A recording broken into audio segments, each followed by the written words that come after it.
So once we've positioned ourselves in front of the vehicle we're going to collect, we'll turn the PTO on and we'll jump out and start hooking up.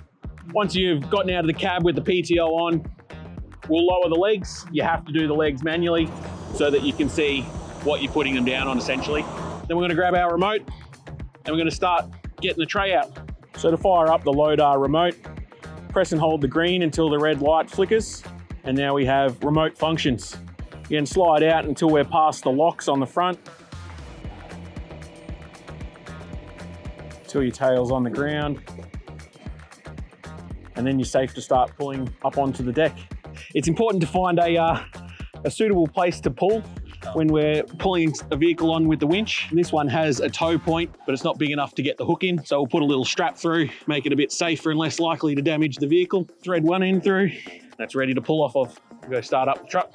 So when we're unwinding, we can use the free spool button and that'll unlock it, and then we can just pull it out, which is much faster than going by the hydraulics. Make sure we've got enough to hook on. Relock the spool. At this point, if you're on your own, you can jump in the car using the remote and steer yourself on. Most importantly, before you start towing the car up, unlock the steering.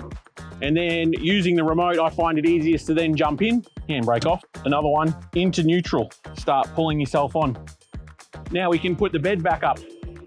So we'll start by going in. Generally, we go in until the center of weight of the vehicle or piece of equipment you're towing is over the axle. Then we bring it back down, back in. Obviously the handbrake's on, car's in park, vehicle's up. At which point we would tie it down and bring the legs up and off we'd go.